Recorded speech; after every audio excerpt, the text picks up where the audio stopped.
kunetsa mazuano yemfana akauraiwa. Mfana uyo auraiwa. Mabharanzi ndokucheka musoro. Nyaya yobva yazobatwa kasi musoro uri kushayikwa kuti musoro uri kupi. Vari kuiziva nyaya isumudzai maoko. Muri kuiziva nyaya. Wakazowanikwa here musoro? Zviri kunzi anani vatsvage musoro. Masvikiro hanzi ndo vari kunzi vatsvage musoro tiri kupi. Masvikiro hambobate kune musoro. Right? Ndida kukutaurirai part 1 kune musoro uyu ndozokupai part 2 nema details. Jesus. Saka next week ndiri kuya ndichikupai ma details are much more deeper than this. Jesus. Maribata dare. Vakano investigata vakazowana paripo pane musoro ndoto asati jairire futi kuti maprofits hakuna. Jesus. Abatika dare. Garai pasi ndi continue nebasa. Tikamisa nyika. Ati paribata dare. Saka nyaya iyi vakaiona iri yechokwadi zvinoti ndindaita prophet chete kasi ndamirirawo maprofits. Muno mune maprofits ka. Mune matora kuti musade kuti jairirawo wani mazona. Mwari kana andiratidza tese maprofits aMwari. Hazviri zvodarira ndikeza kutaura. Thank you. Right. Thank you. Ati muri kuona kwainzi ndainotenga hwawa ndobva ndauya. Ati maikona. Nyaya yese ndokwayakatangira ikaperera. Anosoda kumhanya kutaurira nyika information iyo. Saka next week panokuya ndichitaura information yayo. Achizogariswa pasi. Zvinhu zvavachafumura nechokwadi chacho achanzi ko imimi kupedza time so chii kana ndimiwo. Muri bata dare. Thank you.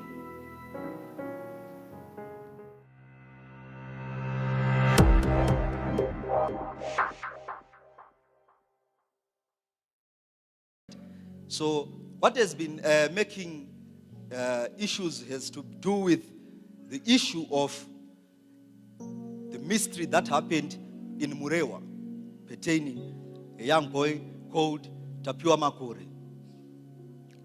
Now, when you look at it from 1 Kings chapter 17 and 1 Kings chapter 18, the prophets of God in the Bible rarely gave individual prophecies.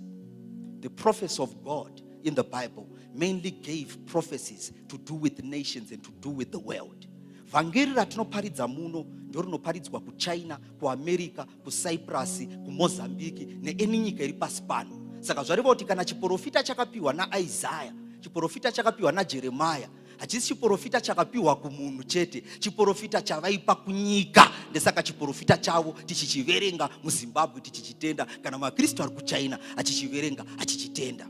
So what I will do to nullify all the problems and to nullify what is happening so that the nation can get a clear picture of what is happening, I will tell you the reason why the people that killed this child killed that child. Because they are not saying it and the nation does not know. So I will tell you in details the reason why. I will tell you what led them into doing that. I will tell you the witch doctor that was involved and the people that were involved in this occult operation. I'll tell you the exact details of what transpired, because the stories that they are giving and the things that they are saying in how they killed this child, when I entered into this spirit realm to search these things spiritually, I discovered that these stories were half truth. So I'll tell you today the full story. After I tell you the full story today, I'll tell you what happened with the parts and where they took the parts and the person who took the part and where he took the part from and whom he gave those parts. As a prophecy like that. This is the package that I'm about to give to you. So it will take me about 20 minutes explaining. That's why I had to cut this message short so that I get straight to work, because I know there are already people that are saying, thank you.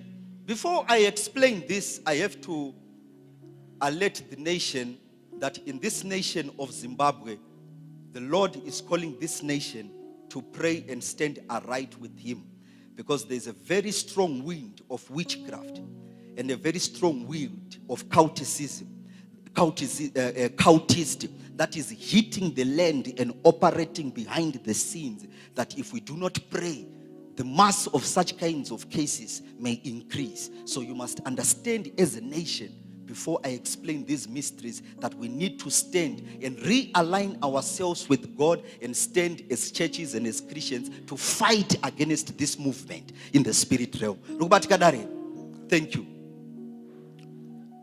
What transpired spiritually according to the divine vision that I saw? Remember, this is not a dream. I did not come here to tell you dreams. I came here to tell you divine visions that are ministered through the instrumentality of an angel. So I will not be joking when I'm telling you these things. I'll be speaking as an oracle. So you have to take me serious.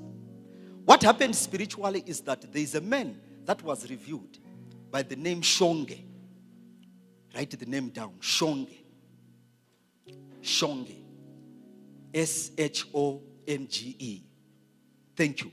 And then man as well that was revealed by the name Musiwa. Write the name down. Musiwa. Musiwa. Thank you. These two guys, they have got a link of certain cultists that are into business that use rituals to make money. So these guys, they happened to meet a man by the name Thanks Makore. When they met this man, Thanks Makore, they revealed to him and told to him that, look here, this is what we have in store.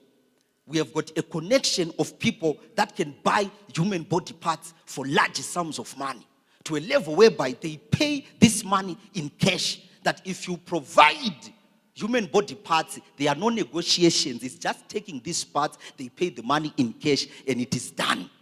And Thanks Makore said to them, but what will happen if we get caught? And this guy said, no, you do not have to worry. These cultists, they don't operate alone. They've got strong witch doctors that can use spiritual concoctions to make sure that when you perform this and bring the parts, you will not be caught. And whosoever that you dealt with will not be caught as well. And he said, well, if it is like that, then it is a good thing.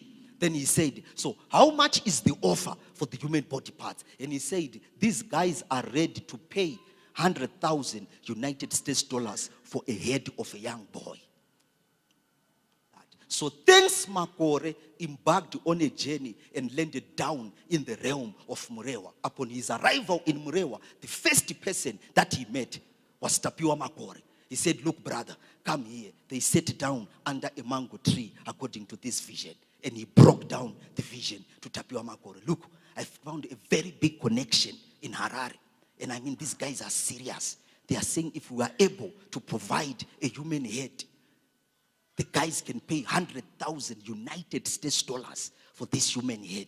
And our lives will be settled for good. And they are saying the money will be paid in cash. And Tapiwa Makore said to Thanks Makore, what if we are caught? And he said, no.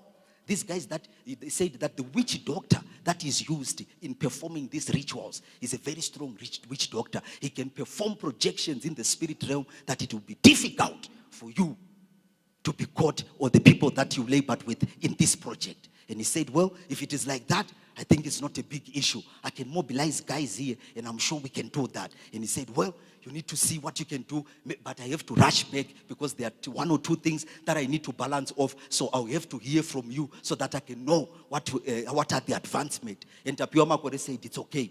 So Thanks Makore, immediately he returned back to the realm of Harar. Tapiwa Makore, upon remaining, he did not immediately communicate with anyone. He first went to see a certain spiritualist, that in this vision, I happened to see him taking the path and going to see a certain spiritualist that was close to a school that is called Chemondoro School. He arrived there and said, look, there's a deal that I want to do, but I'm not sure if this deal is a deal that will work. So I want you to look in the spirit realm to see if this deal will work. So he did not explain this deal. And the spiritualist said, no, this deal that you want to do, I'm seeing that it will work and more doors will be even opened for you. And Tapiwa Makore said, well, if everything goes on well, you'll see me here. I'll come with 500 United States dollars as a thank you. But for now, remain with this 20. I'll see you. Then Tapiwa Makore returned. Now he had confidence that this deal will work. So when he returned in the spirit vision, he sat down with Tafadzwa Shamba and said, Tafadzwa, come and stand here. Tafadzwa, there's a project that we are about to do. But this project, it's a project that requires you to have a strong heart. The reason why I'm choosing to tell you this is because I've worked with you and you've been with me here for a long time. So I thought now I cannot do things leaving you out, because sometimes when I do other things, I'm with you.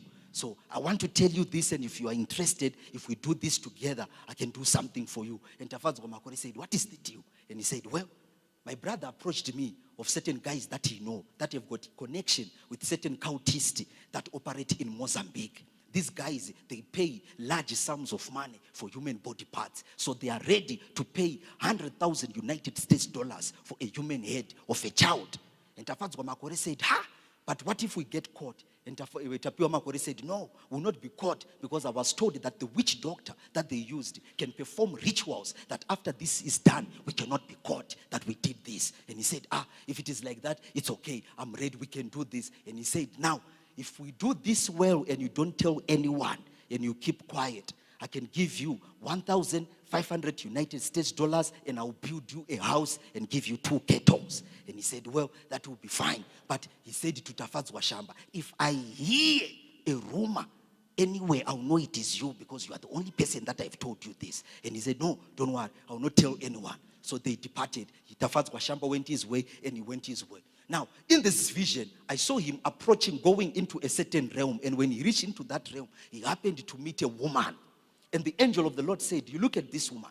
This woman is a woman that he has an affair with. But the affair, it's an on and off affair. The reason being, it's an affair that started by him becoming one of a major customer in the business of that this woman does. So he was one of the major customers. Through buying, one thing led to the other. And they ended up dating mysteriously. So he said to the woman, there's something that I want to tell you. You, I know, you are someone, sometimes we go together for spiritual help. So I'm telling you this because you are someone that is close to me. And the woman said, what is that you want to tell me? And he said, well, there's a deal that I'm the verge of doing now. This deal, it's a deal that can lend us with 100,000 United States dollars.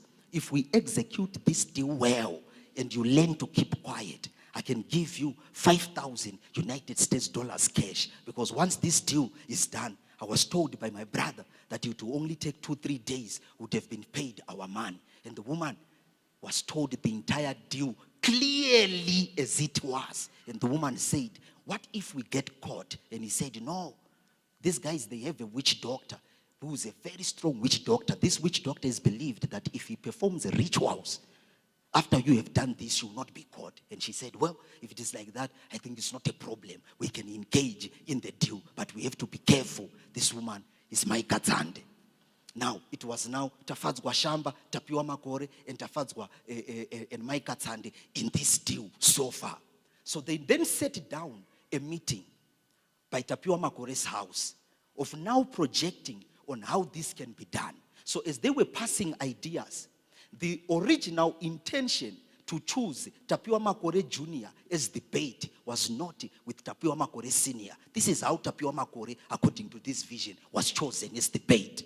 So Tapiwa Makore said, look here guys, we now need to find a way to find a child. So Tafadzwa, you will have maybe to find where children are playing, take one child and hide the child somewhere so that we wait for the evening and kill the child. And Mike Katsande said, no, if Tafadzwa Makore himself goes and takes a child, vanhu vese vakatarisa panogona kuita munhu anomuona mwana iye akazoshayika zvinonzi ndiye akambata kuti futi aindotsvaga mwana manheru hazviite vana vanenge vane vabereki vavo. Saka panzoti tiende kure titsvage vanhu vari kure vatisinganzwisise mafambiro avo nemaitiro avo vanoita zvinhu zvinogona kunetsa. I think tofanira kutsvaga munhu ari padhuze zvikanzi Zani. Then Tafadzwa Makore akataura kuti kompana anonzi Tapiwa Makore, because Tapiwa Makore anowanza kuswera ari kugadheni. Saka togona kuti ndini ndonomutora kugadheni ikoko ndoenda naye somewhere then tomirira manheru. Zvikanzi namai Katsande iwe ukaenda vanhu vanogona kukuona.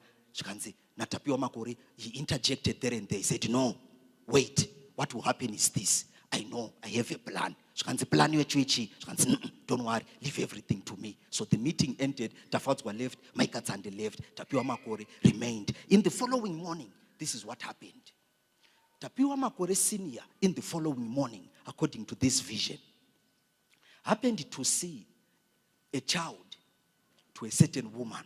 And he said, come here. And the child came. And he said, where is Tapiwa Junior? And he said, I'm not sure, but maybe he's at the garden. And ndonomudedza ndine huku yake yandopa mai vake yandotaende nayo. Saka ndonomudedza uye naye. Zvikanzi all right. Saka mupano akatoenda achimhanya. Vatosvika pa Tapiwa. Zvikanzi ndokutona Tapiwa zvikanzi hanzi mhanya kunoku pane huku yamama wako yoda kupiwa. Zvikanzi ndo manje ndosiya zvikanzi mhanya ungonosvika uchipiwa tobva tadzoka. Uyu mwana uyu hapana zvaari kuziva. So according to this vision, vachitoenda along the way, vakatoenda vachitoita resi yekumhanya vachida kuona kuti ndiani anomhanya kupfuura kudarika mumwe, vachitotamba zvavo vachienda kumbawo. Pawakasvika, then Tafadzwa Shamba was not by the house. Pawakasvika, the person that was by the house pakasvika mufana uyu naTapiwa Makore Junior was Tapiwa Makore Senior. Tapiwa Makore Senior then said to the youngster that had come with Tapiwa Makore Junior that, right, mfana iwe chimhanya yako mfana unichampa pasuri ya mama wake kana ndozotera naye saka iwe mhanya zvako chidzokera. Mfana paakati mhanyei just a short distance ndopakati dzoka kunoko. Mfana obva adzoka zvikanzi tora mari. So he had a $10, a $5 and $106 bond in his pocket that he removed and took $5 and gave to this child and said, go and give to your mother and tell your mother to come here immediately. So the child ran and arrived and said, Mom, I was given this money by Uncle Tapiwa to say that I should give to you. And he said, come here immediately. Zvikanzi kunei, zvikanzi handisikuziva. Ndangotora Tapiwa garden ubva ndamhanya naye, but kuti kunei handisikuziva. Ndangonzi mhanyai muuye. The woman called Mailesi, that's how she left what she was doing and departed and went to Tapiwa Makore Senior's house. When she arrived there, Tapiwa Makore Junior was sitting by the sofa, yanga ku window mumba, and he came outside and said, my Makore, come here. So he moved away from the house with her and went close to a fence and said, look, there's something that I want to tell you today. And what I will tell you now, if you happen to tell anyone, you and your child will die. Saka zvatoda kuti tiite isusu ndati ndikutaurirei chokwadi and hazvichaita kuti murambe because already ndakutokuudzai nyaya iyi. But chandokuudzai pano ndechekuti mukava nemunhu wamunotaurira imimi nemwana wenyu munofa. Saka kana muchida kutaura taurei henyu, handina dambudziko nazvo. Zvikanzi nyaya yacho ndiyei? Zvikanzi right, mune mwana ari momo. Handimaudzwa nemwana wenyu kuti ndiana. Zvikanzi mwana wangu andiudza kuti auya naTapiwa Junior. Zvikanzi ndiye ari momo. Saka manheru anhasi mwana uyu ndiye watiri kuuraya, vatiri kutora musoro wake. Zvikanzi ko vanhu vakazvibata, ina handikwanisi kuva pati yezvinhu zvakadai so. Zvikanzi hapana anozvibata. N'anga ichabata dare iri hanzi ine simba yokugadzirisa mhiko yekuti vanhu vazviita vabatwe. Saka hapana munhu achabatwa padare iri. Chatinongoda ndekuti iwewe usave nezvaunotaura chete. Ukangonyarara hauna zvimwe zvinhu zvauchatya. Tichipiwa mari iyoyi tiri kukupawo 5,000 yako ipapo, wopedzawo maprojekti auda kuita. Kasi ukataura ndopika unofa nemwana wako. Zvikanzi kana mataura kuti hazvibatwa hazvina mhosva, kasi zvinhu zviri kundityisa. Kasi musatye henyu, handina munhu wandichatauririra. Ndopavakadzokera. Vachidzokera vakasvika kumba paine mwana wavo. Ndopavakadedza mwana vakati uya kuno. Zvinhu zvawaudzwa kunzi uya naTapiwa Makore, usave nemunhu waunotaurira because nanzi ukava nemunhu waunotaurira unofa. Ukanzwa pane zvinhu zvaitika kana kuti ukanzwa kuti pane munhu ari kutsvagwa, iwewe ngonyarara ndava ukataura hanzi unofa. Mwana akati alright mama, hapana zvandotaura. And that's the end of the part to this story. This is what now transpired. Tapiwa Makore, as things were at an advanced stage like this, he happened to meet a certain guy that he had called prior to say, pane project iriko kunoko, saka uyai mutarise kuti project inobuda here. Project ikabuda zvakanaka, aiwa ndine kapasuru kenyu kandinokugadzirisirai. Munhu akataura kuti manje mari yokuti ndisvike ikoko handina. Zvikanzi mari yawo inayo shandisa uye, wasvika kuno yawashandisa kuuya neyauchashandisa kudzokera ndichakupa uya. Zvikanzi hazvina mhosva. Ndopaka uya munhu uyu. Munhu aiuya aiva munhu anonzi Tinei Makore. Muchinda uyu ndokupakurirwa dare semamiriro arakaita nakunzvengwa. Akati right, ndonyaya iripo. Saka musoro uyu watoda kutora, musoro uri kunzi tikanosvitsa kwaurifanira kusvitswa pari kubudiswa $100,000. Saka ndoda kuti mutarise imimi kuona kuti dare rakamira sei. Muchinda akati varume handidi kunyepa. dare iri dare randisiri kuona hangu richitadza kubuda, asi kuzongoti kana mapiwa mari mofanira kuzondidedza kuitira kuti ndikupinzei macleansing processes kuti musazoterwa nemweya wacho. Zvikanzi hazvina mhosva, tiro richibuda tiri kukupawo 5,000 yako ipapo US. Zvikanzi zvakanaka. Muchinda uyu akati ini rege ndichigadzirira ndidzokere. Muchinda uyu ndopaakarowa road kudzokera. So on the fateful day of this happening, he happened now to sit the last meeting. And this last meeting, vakaigara vachimwa zvavo doro vakagara. So it was now Tapiwa Makore, it was now Tafadzwa Shamba, it was now Maika Tsande, and a friend to Tapiwa Makore aiva munhuwo aifudzawo mombe, which means Tafadzwa Shamba anga recruitawo mumwe munhuwo padhiri irori. Ndokupozwa nangu akagara pameeting yacho yakazolida to this day. There were 4 people: Maika Tsande, Tapiwa Makore Senior, Tafadzwa Shamba, and a friend kuna Tafadzwa Shamba aita futi zvokufidza mombe anga recruitwa padhiri iri naTafadzwa Shamba. Ndipo akagara pasi akati right varume, dhiri iri dada kuti tiriite nhasi, saka takufanira kuti tiite zvinhu zvedu zvakangwarira, because iko zvino nawo sezvo mwana uyu asvika. Now, which means pakagara mwana uyu mumba, chakaitika ndechekuti mwana uyu mai lesipa wakaenda, mwana uyu paakasara pamba panga pana Tapiwa Makore Senior. Tapiwa Makore asara pamba pa Tafadzwa Shamba ngasipo. Tapiwa Makore ndokuudza mwana kuti right, chisara panapa huku yako iri kuya naTafadzwa Shamba, obva wamhanya nayo kumba. Nditi zvikanzi alright sir, taisa zvakanaka pamba usazobuda. Nditi Tafadzwa ari kuya izvezvi. Zvikanzi alright andibude. Then Tapiwa Makore Senior ndopaakabuda muroad, ndopaakasangana naTafadzwa Shamba. Zvikanzi right Tafadzwa, mupana ako takufanira kuti tigare pasi toona kuti dare ritoriita sei, but zvaunoita ita kuti uone kuti mufana kuti tiite sei kuti asabve pamba ipapo. Saka zvaunogona kuita, chisana kuenda kumba iwewe unomupakurira chikafu usiya wavhara dhoo. Inda kusana kuenda kumberi uku mouya togara pasi tochistrategize kuti toita sei, but namusiyana muti pane huku yauri kuya nayo, saka usiya mupa chikafu obva mutaura kuti ndakuenda notora huku ndiri kuya izvezvi. Zvikanzi alright. Saka mufana anonzi Tafadzwa Shamba ndokutosvika pamba achitoridza muridzo achipedzisa fodya yanga yachirova, ndokusvika ndokuvhura dhoo. Mufana anga arimo. Zvanzi ndepi mufana uyu aisadedza Tafadzwa Shamba achiti mukoma kana kuti bhudi, aitomurifeya nezita kuti yes Tafadzwa, that's how this youngster referred Tafadzwa Shamba. So Tafadzwa Shamba akati wangu adye. Zvikanzi no, ndasati ndadya. Zvikanzi alright, mira ndikupakurire chikafu, ndoda kuti ndimhanya nditora huku yako ubva ndadzoka ubva endesa kumba. Zvikanzi alright. Ndopaakatapakura chikafu ubva asiyira mufana uyu. Zvikanzi chigara muno musazoita musikanzwa ndiri kuya izvezvi, nakunotora huku yacho ubva asiya avhara dhoo, ubva atera Tafadzwa Makore Senior. Achisvika kuye ndokusvika Tafadzwa Makore Senior anga atogara pasi. Maika Tsande wangu aripo, shamwari ya Tafadzwa Shamba anoitawo futi zvokufudza mombe kumaraini imomo anga aripo futi akagara. Tafadzwa Shamba ndokusvikawo futi ndogara pasi, vakuchirova last meeting yekuti vaite sei. Nawo mukudiscassa ndipo aiti right, saka mwana uyu sezvo tikuita dare iri manheru, toita zvokumubata tonomuurayira musango rika toita zvokuita sei. Maika Tsande vakati imimi mwana uyu mukaita zvokumubata ari mupenyu kuenda naye musango anogona kuchema kana kuita noise. Pakanzwa vanhu vaita noise, vanhu vakatera kuti chii chaitika mukabatwa. Saka strategy yekuti mutakure mwana uyu ari mupenyu kuenda naye musango ndiri kuona iri very dangerous, because mogona kuti makatakura mwana sezvo achiri mupenyu otanga kupfikuka. Vanhu vakapfura vakakuona vakati takaona vakomana vakatakura chinhu chaipfikuka.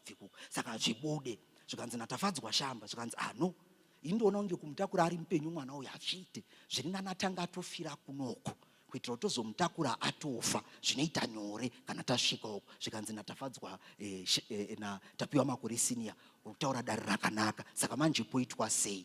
That is when Maika Tsande suggested to use poison. So what Maika Tsande now said, Maika Tsande said we can use poison. Kuti wewe unogara waisira mwana uyu poison, waisira mwana uyu poison, akafa momulokera tomirira manheru, kuitira kuti even kana vanhu vakamutsvaga vanhu vanogona kusvika payadhi tisipo akadeedzera mwana kana ari mupenyu anoti ndiri muno. Zvikanzi good idea. Saka zvoitwa sei? Zvikanzi chiunewo toita sei, unogona kuisa mudrinki kana mumvura chero chamunoisa. Zvikanzi naTafadzwa Shamba aiwa mogona kundipa doro ndiende ndinoisa ari mudoro. Ndopaakapiwa 3.7 liters dzedoro dzaakaisirwa mu5 liter dzaakaenda akabata neruoko rwekuleft, nepoison yaakaisirwa mukaplastic akaisa muhomwe akadzokera. Saka aitoti murodhi achifamba ovhura chigubhu chiyombogagaidzira, murodhi achifamba ovhura chigubhu achigagaidzira according to this vision, kusvika asvika pamba asvika pamba apa ndopaakavhura dhoo zvikanzi right, mufana ndauya nehuku yako iri pasi apa, saka wanga watopedza kudya here? Mufana akati ndapedza kudya. Zvanzi right, saka zvandakuita panapa munin'ina ndakuita sei, ndangokuisirawo maheu zvako enda uchiita sei, uchimwa, kana kuti unogona kungomwa uchitora huku yako uenda. Mufana akati maita basa. Ndopaakatora chigubhu changa nacho, ubva abuda, ubva atora cup yeplastic ndoyaakadzoka nayo, ubva isa doro riye 3/4 redoro mukapu, ubva apa mufana uyu kuti amwe. Mufana paakamwa akati maheu aya ari kushata. Zvikanzi hunza kapu ndinomaisa shuga, ndofunga angasati anyatsa kushishira zvakanaka. Ndopaakabuda panze ari padhoo, ndopaakangotsauka kudai so, ubva atora poison yanga anayo, ubva ati te, ubva akodzonga nekachigunwe, ubva adzoka futi, ubva apa mufana uyu. Nawo mufana uyu nekuda kwokuti anga akuda kuenda, doro iri ranga raiswa poison, haana kumwa mbijani pozi brain dzemwana dzadza kuti ndada kufanira kuita sei, ndichienda ndanyanya kugara panapa ndichingodzi. Saka brain dzake mwana uyu dzadza kutongoti aende zvokutoti doro riya achipiwa haana kumwa mbijani, akaita rekugagaidzira gabadi kamwana ka1 ubva isa kapiye pasi, haana kugara nguva hombe. Batishi mudumbu mangu hameno zvamuri kuita. Zvikanzi pamwe kuzvimbira kwawaitwa nesadza chimbogara pasi nditsvage mvura. Zvikanzi aiwa mudumbu muri kurwadza. Saka mwana uyu akatanga kuita masainzi ekuita kunge ada kuchema. Tafadzwa shamba akati uyu mufana uyu akachema, vanhu vanogona kuzvinzwa, apa atoisirwa poison kudhara. Saka ndopaakati uya kunoka, akasimuka, mwana anga akagara pasofa. Ubva amuti uya panapo. Saka akamira akaita zvandakaita izvi, ubva aisa mwana uyu pakati pemakombo akamubata, ubva amuvhara mhino nemuromo until this child is suffocated to death. Ndopaakatora mwana uyu ati zii, ubva amuisa kuseri kwesofa, ubva aridzorera mumadziro mbijana, ubva aloka dhoo, ubva abuda, ubva adzokera kwakuine chikwata ichi kuti mwana uyu afa. Zvikanzi saka, but paakabuda, saka which means version yaakataura kuti mwana uyu takamutakura ari mupenyu, ndikazosvika naye akafichuka kwakuri kunyepa, ndikusvika kwese ikoko. Aenda anotaura kuti mwana uyu afa akumba. Zvikanzi uri 100% shuwa kuti mwana afa here? Zvikanzi shuwa. Zvikanzi mira ndinocheka. Tafadzwa, Tapiwa Makore senior ndopaakasiya Tafadzwa shamba namaikatsande neshamwari yavo vachimwa doro, ndokudzokera ivo kuenda kumba kuye, ndokunovhura dhoo, ndokutarisa, ndokuona zveshuwa kuti mwana uyu afa. Ubva wabuda, ubva wavhara dhoo, ubva watarisa coast, vakaona hapana munhu aripo, ubva warova futi neroad, vakasvika zvikanzi aiwa Tafadzwa kutaura shuwa, zveshuwa mwana uyu afa. Pakutoda plan, because mumbata toine chitunha. We have to make sure that tonight tadita dare tapedza, chimirai ndinofonera thanks. Ndopaakatsauka, ubva abata thanks. Zvikanzi thanks dare kunoraibva. Saka wakufanira kumeka shuwa kuti wapedzerana nevakomana ava, because takutobata dare iri nhasi manheru. Zvikanzi usataure zvakawanda pafoni, ini ndichauya ikoko Friday kana Saturday. Zvikanzi aiwa zvakanaka. Ndopo akadzokera. Zvikanzi right, mukomana ndataura naye, zvinhu zvese zviri seti. Saka varume tichitongobata basa irori nhasi, kana iri Thursday kana Friday, tikati Friday, Saturday, Sunday, paMonday, Tuesday kamari kanofanira kunge katouya, zvototi takutosheyana, zvokuti panguva iyoyo hapana akasurikana achitaura kuti mari tobva tasheyana. Vakabva vatotanga kumwa doro achicelebrate kuti patime iyoyo. Saka nyika kana ichitarisa kuti vanhu vaishurikana here, panguva iyi vaisashurikana, because their aim was on this ritual money that was promised to them.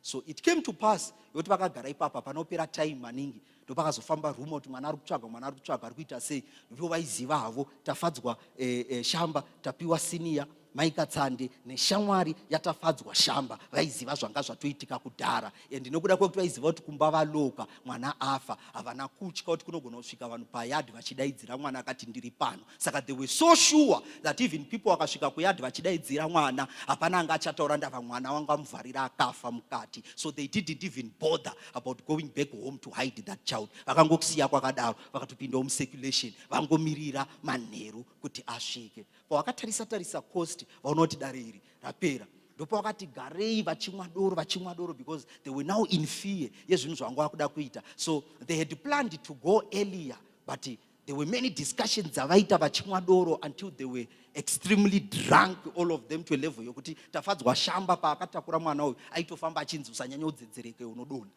Anga akatodhakwa zviri extreme nehwava.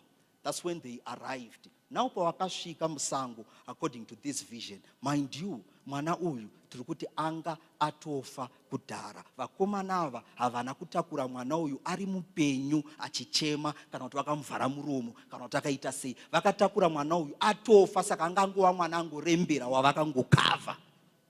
Pawakasvika musango ndopawakasvika vakadonhedza mwana uyu pasi. Then Tafadzwa Shamba anga ane tochi yanga anayo yefoni yaakashandisa, because tochi chaiyo isiri yefoni yanga isina mabhatiri, saka akashandisa tochi yefoni according to this vision. Yanga akaruma nemuromo akadai so, akatarisisa pamwana uyu. Tafadzwa Shamba ndopaakatora banga ndopaakakata mwana uyu. Pawakakata mwana uyu, immediately vachipedza kukata mwana uyu, the story that they gave was a wrong story.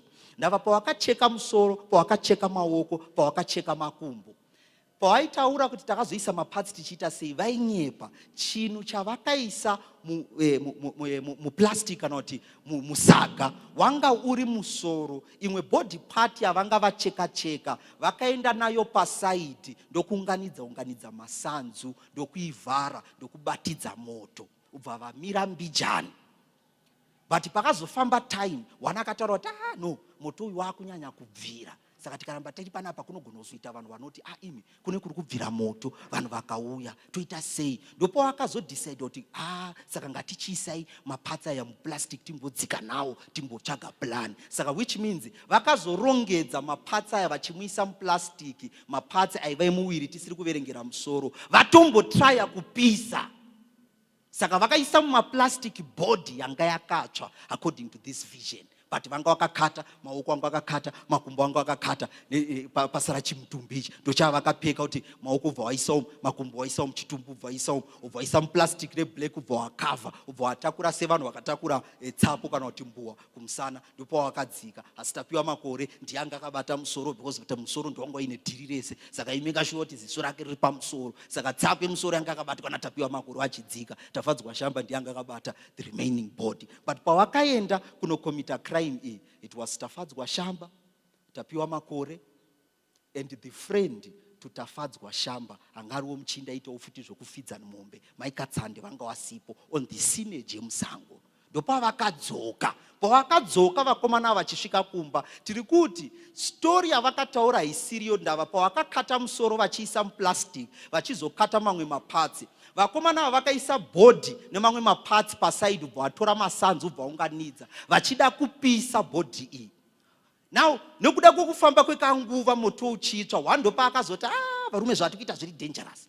Kunogona kuita munhu anoona moto kuzasi wakati kune kwabvira moto, vanhu vakabuda, ndopa vakanoka their normal senses there, and then vakati ukutaura sure, ubva wadzima moto uyu, ubva watora mapatsi aya, ndopa wakamarongedza, but wanga angatombotsva mapatsi aya. Ndopa vakadzokera, vachidzokera kwavakatanga kunosvikira kumba kwaTafadzwa Shamba, kumba kwaTapiwa Makore. Ndopa vakanopinda mumba, vapinda mumba vanga vaine musoro uye nemapatsi ebody aya. Ndopa vakati right varume, zvatinogona kuita panapa takufanira kutsvaga plan yekuti tiite sei. So kutoti nhasi hatifaniri kurara, tofanira kunge tawana plan toita sei, because musoro uyu uri kuenda. Saka tokufanira kuwana a way yekudisposa body. Chikonzero chiri chekuti chiri kudiwa musoro, body haisisina basa.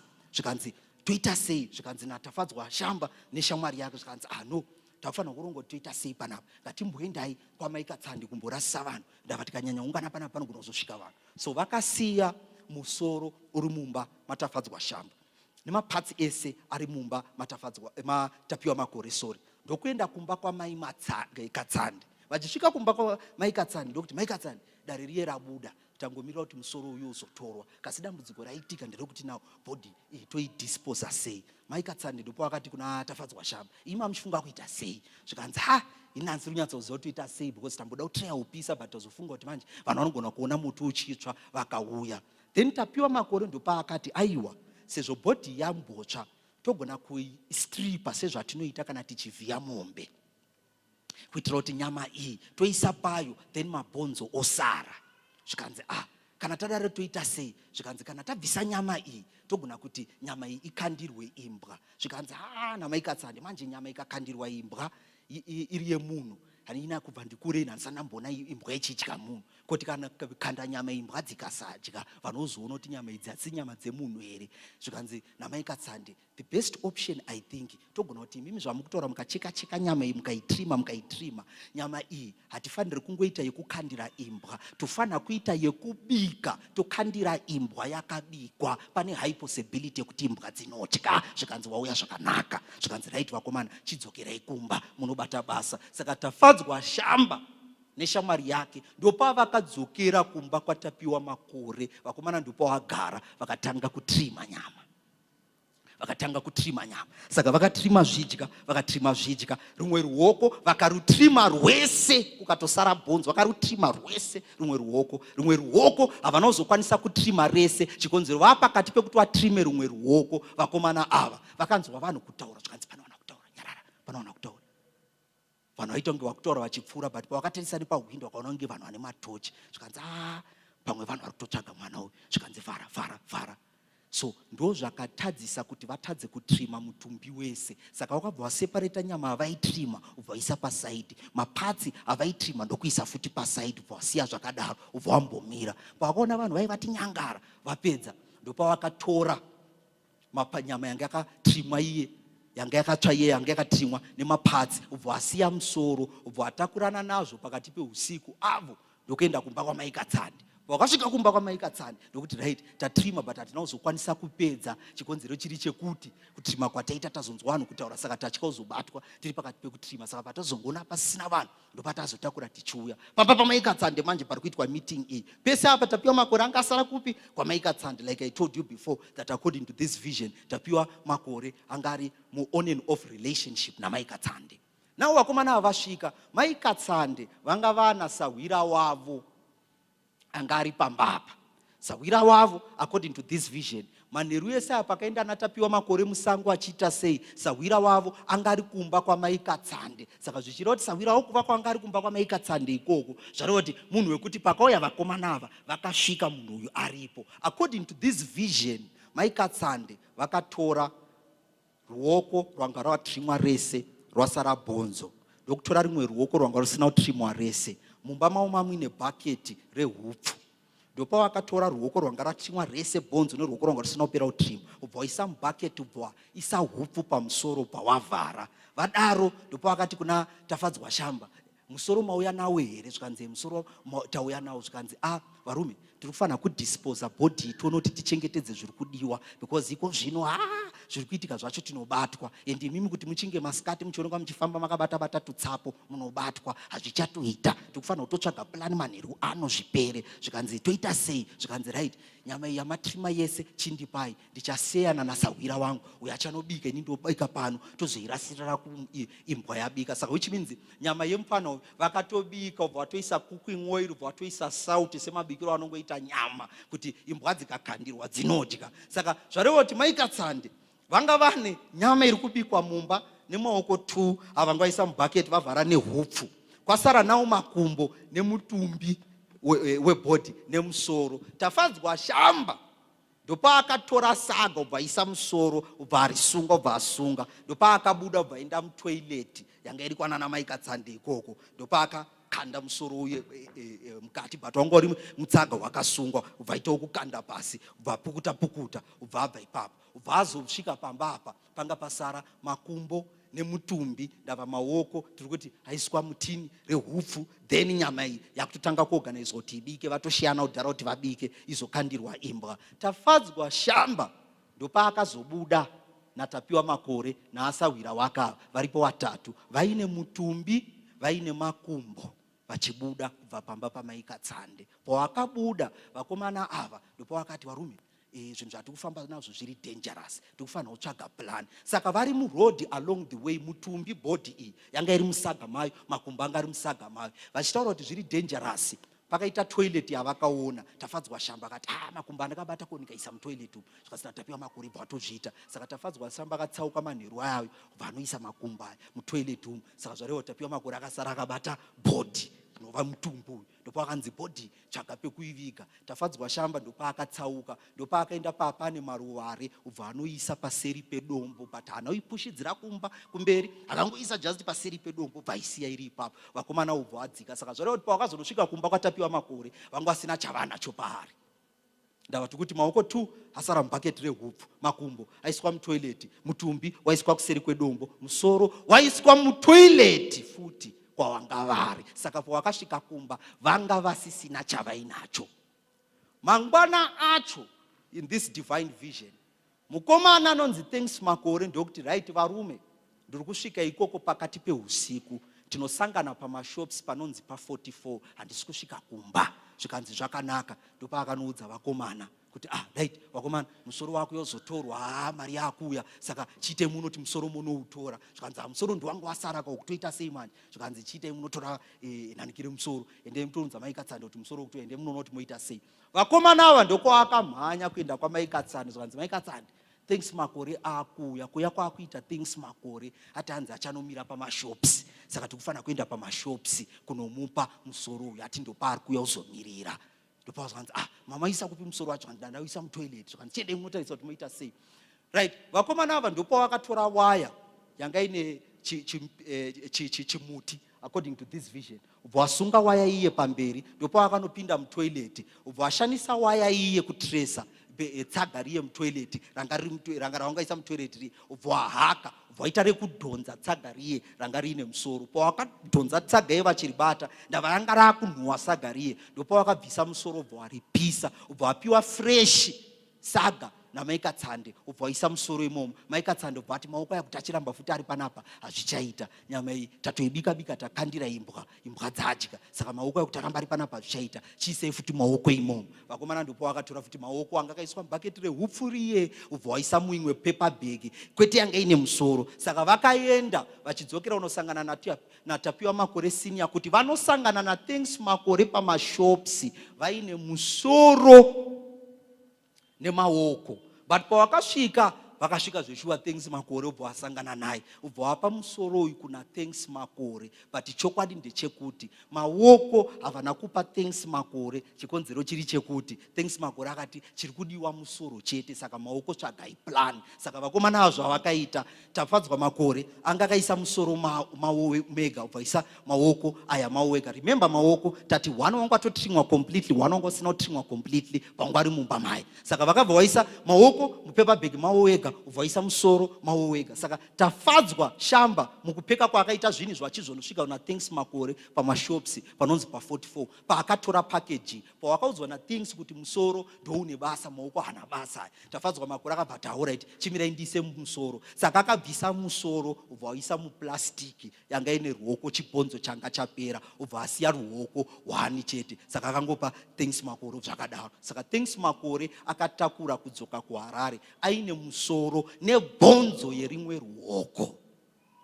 Tiri kufamba tese rapo. Thank you. Thanks Makore achidzoka kuHarare, Tafadzwa Makore ndava asiwa nerumwe ruoko vachidzoka naTapiwa. Vakanzi naThanks Makore, right varume mabata basa, Monday Tuesday ndendadzoka nemari, teta kutopedza nemi makutocelebrate. Vakomana vakatoti thanks mudhara, thanks mudhara. Thanks Makore ndokutora 20 United States dollars ndokupa Tafadzwa shamba. Zvikanzi right vakomana muzotsvagawo drink nevodya. Zvikanzi aiwa maita basa mudhara. Zvikasi Monday Tuesday ndendatodzoka nemari yenyu. Zvikanzi aiwa maita basa. Saka zvareva kuti Thanks Makore akatora musoro kubva kwamurehwa manheru pamashops panonzi pa44, akabva futi pamashops ipapo akafamba manheru kudzoka kuHarare. Saka zvareva kuti hapana akamuona, akafamba ari manheru. Vaiziva chitu tasangana naThanks Makore ndiwo vakomana ivava. Saka Thanks Makore paakatora musoro uyu nerimwe pisi yeruoko yanga rasara bhonzo rese achidzoka into the realm of Harare, vakomana ava vanga vasara nepepa bhegi yanga ine musoro. Saka pakudzoka pai ndokuti saka toita sei noruoko? Zvikanzi ruoko ingotsvaga pongorikanda. Mukomana ndipo akangoti pakufamba vacheka coast, ubvaenda futi pasaidi papane kangu kadombo, vangokanda futi nanikire ruoko ipapo, ubva asiyana nazvo. Vakomana ndokudzoka. Saka zvareva kuti vakomana ava pavanga vari musoro wanga usisipo, musoro wanga watorwa naThanks Makore, wauya kunoku kuHarare nebhonzo rerimwe ruoko. Vakomana vakusara kwavanga vaita, vakomana vanga vadisposa mamwe mapatsi ese, vaine faith yekuti which doctor ari kunoonekwa anobata dare rekuti hatibatwe. So to be frank enough with you, at that particular moment they were not in fear, they had confidence in what they had been said.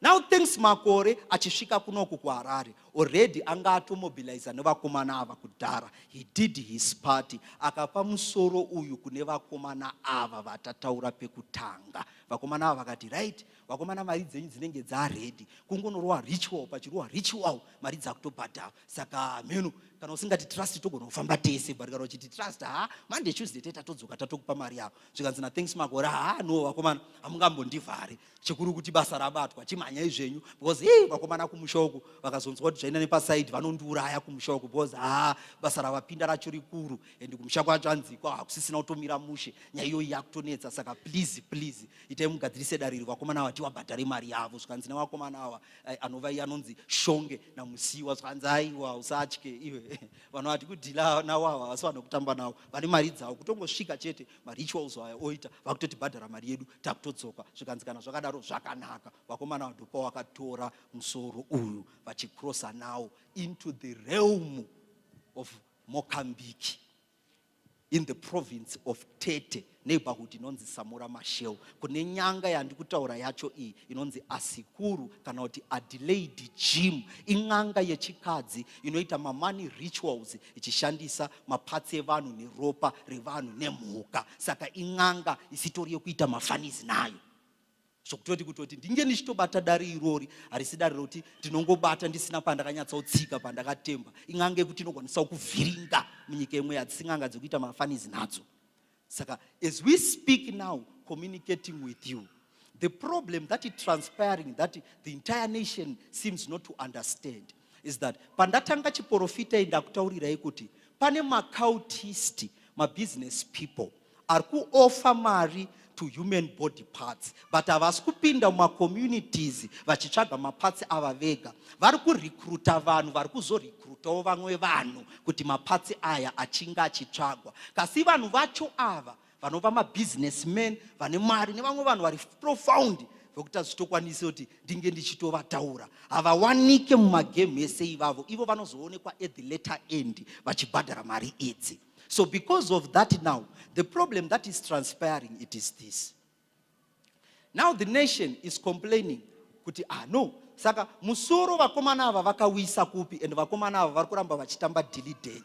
Which is a problem that I want to address. Ndava mukatadza kunzwisisa dare iri zvinotipa dambudziko. Dambudziko racho rare kuti vakomana ava tafadzwa shamba ari kuziva kuti musoro wakapiwa munhu, but kwakaenda musoro hausi kuziva. Tapiwa Makore dhiri iri akaintroducwa kwaari naThanks Makore, but Thanks Makore ndiye aicommunicata nevanhu ava. Tapiwa Makore senior aisacommunicata nevanhu ava.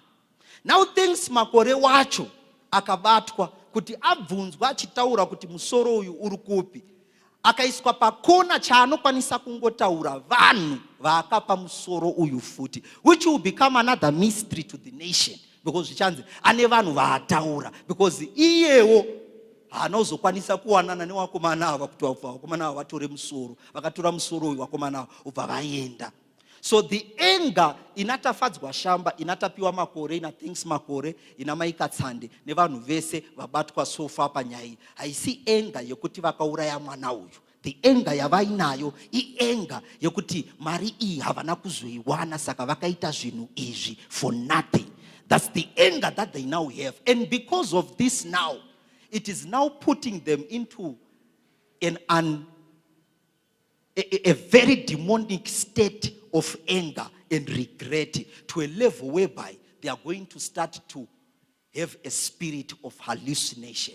And what I saw in this vision, it's that when they will begin to have a spirit of hallucination, because of anger, yokuona kuti hatichakwanisa kudzokera mucommunity, hatichakwanisa kuibuda nyaya iyi, because of confusion yokuti vaona kuti tatonyura panyaya iyi, they are going to start to name innocent people in this matter just to satisfy that anger. So which means the next innocent person, according to this vision, that they are going to name is Gogo Biula. And the next innocent person in this issue that we are going to name is Tafadzwa. It's Tapiwa Makore Jr.'s father.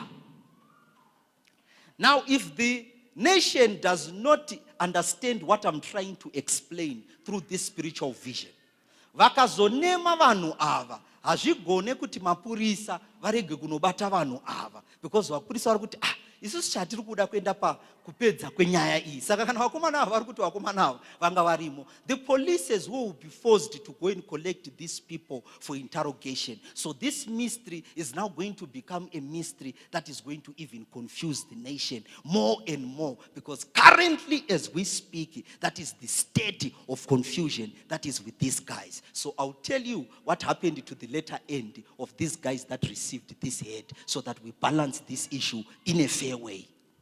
Thank you.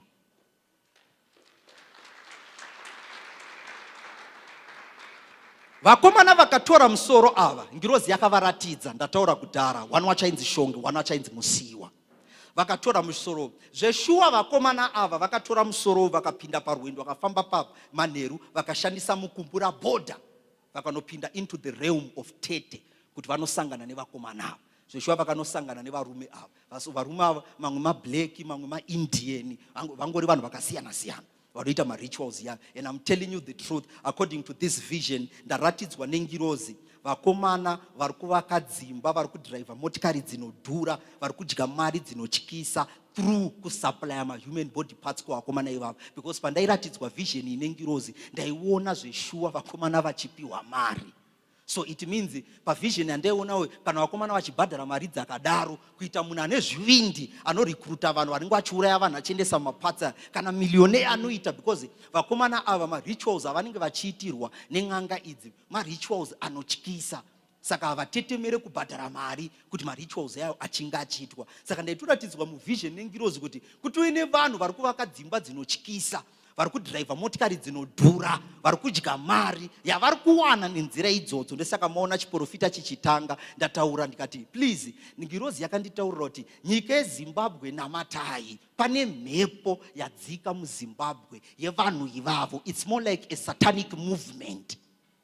Ipapa pandiri kungofokasa nenyaya iyi yaTapiwa Makore Jr. ndonyaya yandiri kufokasa nayo. Otherwise ipapa kuti ndizotanga kufokasa nedzimwe ndima nditokutaurirai kuti matare aya tikaita zvokutamba kuri kutoitika matare aya kunzvimbo dzakasiyana siyana muZimbabwe dzisati dzazodiscover. Ndichiratidzwa nyike kana kwamurehwa kwacho ikoko hasiri yemupana chete akasafa risk iyoyi, but pavision iyi handisida kuconfuse nyika, ndinoda kufokasa nedare randakanamata kuti ngirozi ndiratidze munyika yemweya. Saka chibatai kuti chii chakaitika kumusoro uyu vakomana vakrosa nawo.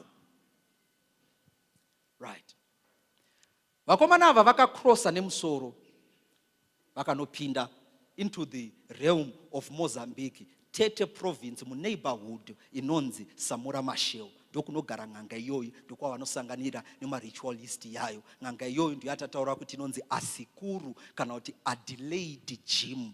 Ng'anga iyi ing'anga yechikadzi inoitira vanhu human sacrifices, ichishandisa mabody parts evanhu, ichishandisa ropa, according to this vision yandairatidzwa. Saka paunosvika nemusoro mabuyers achiuya, ng'anga ndio inofanira kutanga yakilensa musoro yobva yaasesa musoro, yaasesa musoro obva yakonfirma musoro kuti musoro unobatika dare. Musoro uchingokonfirmwa wakutoverengerwa mari yako ipapo, wakutoitawo zvauri kuita ipapo. That is in Mozambique. Saka vakomana apa vakasvika nemusoro uyu, mabuyers auya, ng'anga iyi iri pakati pekuasesa musoro uyu. Yakataura kuti musoro uyu hausi kubvumwa with the gods. This head is being rejected. Vakomana akati, saka zvoitwa sei? Zvikanzi, I don't know, but I cannot carry on neprocess. Musoro uyu warambwa. The spirit medium Asikuru yarambwa. Ndakabva ndaratidzwa muvision kuti spirit yaisvikira mukadzi uyu yakauya sei. Rega ndingokupai just in 1 minute kuratidza kuti vision yandairatidzwa, it was a serious vision, nanziri kuita zvokutandara. Mukadzi uyu baba wacho iva ng'anga. Saka vari ng'anga kudaro vakasangana neimwe ng'anga makore yayo, obva wapiwa yainzi the charm to rise from the dead. Saka chakaitika ndechekuti chamiyoyo kana kuti gwenzi iroro vangaudzwa kuti igwenzi rekuti gwenzi iri riri strong kusvika palevel yekuti kunyange ukapa munhu akafa ukamuzorera gwenzi irori anomuka. Saka vapiwa gwenzi iri ravainzi unozorora kunyange munhu akafa anomuka. Ivo vakadhisaidha kuita rekudya. Saka pawakadya gwenzi iri vakabva vafa.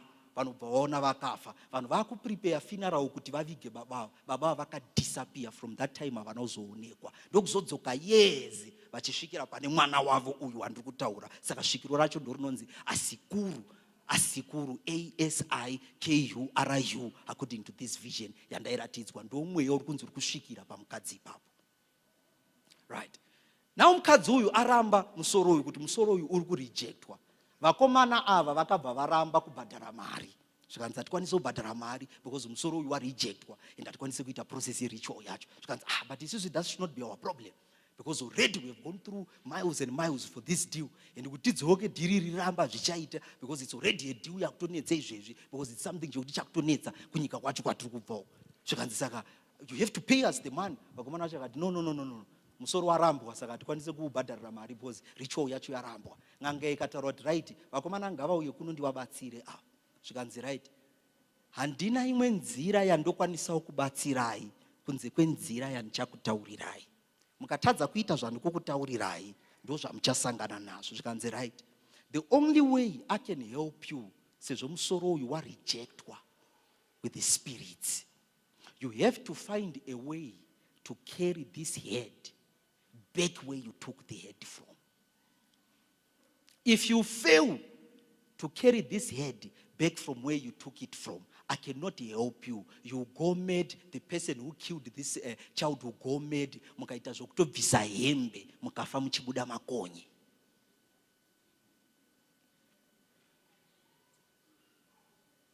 So as I'm communicating with you now, that is the fate that these guys are now with in the realm of Tete province in Mozambique as we communicate now. So the operation or the way this entire thing was done, I'm telling you the truth, it is not the only person that was executed in these deals. Dr. Reguti, ma-cults, ma-ritualists, varikutorecruita vanhu, varikupinda in different provinces dzeZimbabwe kuti vaite madhiri yayo. Ndozvanzi naMwari, nyika yeZimbabwe mukasanamata, muchatanga kunzwa ma-stories ayayo kakawanda. Kune mwana adisappear, kune mwana adisappear, kune mwana adisappear, until it becomes an overwhelming thing because it is a satanic and occultic movement that wants to rest upon the land, that Christians and all the churches of Zimbabwe should come together and pray against this spirit, for this spirit not to have hold in this nation of Zimbabwe.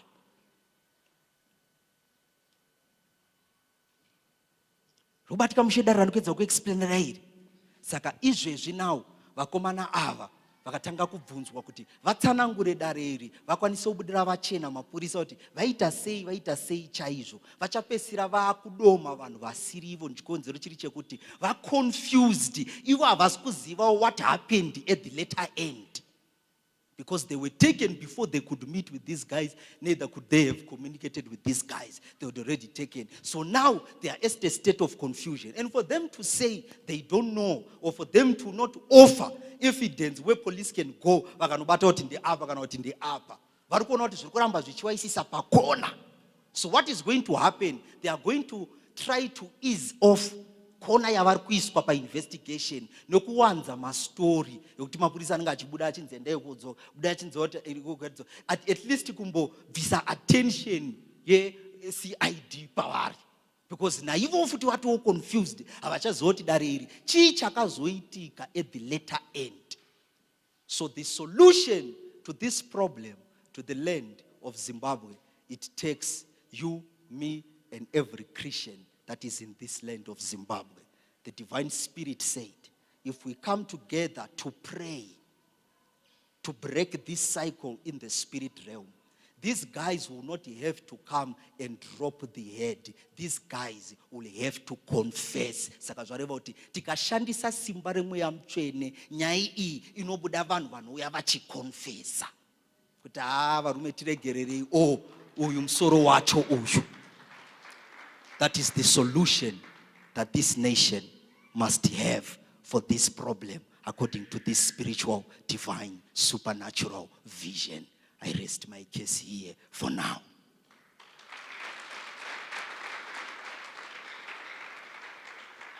Thank you. Rabatika mushedare. Thank you.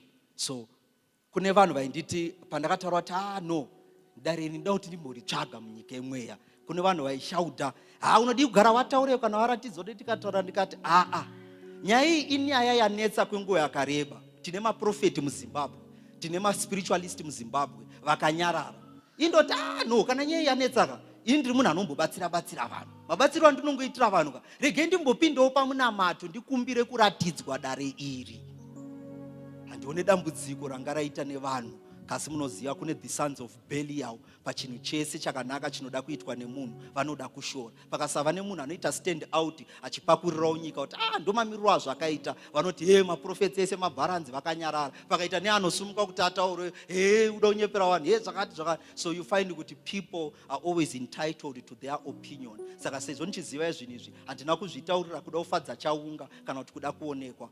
Ndazvitaurira ndava rufu rwemwana uyu rwakandirwadzawo, ndikati Mwari rege ndipindewo pamunamato ndipakurire kuti chii chaicho chakaitika. What was the intention of these guys to kill an innocent child? That's what triggered me to enter into prayer, to look for this spirit spiritually, until this vision was released through the ministration of the angel of God and the gift of prophecy. No mystery and kukupakurirai nhasi. Saka Mwari vati, the solution to this problem is for the nations, for the nation of Zimbabwe, the Christians that are in this nation and the churches that are in this nation, to pray together to ask God to intervene so that these people can confess. Kana nchiti confess, simba ra Mwari rinodhonza vanhu ava vabude pachena vega kuti mawadiwa rege titaure chokwadi, tisitati nawo uyu tadzoka nawo. Mukibata mushidariri. That is the equation that is at this state. But other than that, panobatwa ma-spiritual syndicates enzira dzakasiyana-siyana pakazopedzisira pakutoiswa conclusion dzisiridzo padare irori, kana pakazopedzisirawo pazongonzwa I think pamwe musoro uyu uripo ndiwo hatisina ziya kuti toita sei pakati, because vakomana ava vari kuramba vachingosvetuka havasi kubuda pachena. Saka dare iri ndaritaurira kuti kana papane vanhu muZimbabwe vari kuti kasi vakomana ava utsinye hwavakaita uyu chinangwa chavo changa chiri chei? Havana kutaura vakomana maakuziva chinangwa chavo. Kana papano vanhu vari kurwadziwawo nenyaya iyi, vari kufungidzira zvakasiyana-siyana, mava nechokwadi chamaakuziva kuti right, so all this while this is what has transpired. So this is the mystery that happened in the entirety of this case. And when you look at it clearly, the homicide and the police are working tirelessly to solve this mystery to a level yekuti pandaitoratidzwa vision iyoyi nengirozi, ndaitoratidzwa nengirozi kuti ma-CID chaiwo vari panyaya iyoyi vari kubata dare iyoyi vari kutoswera vasina kudya up and down vachitry kusolve a mystery.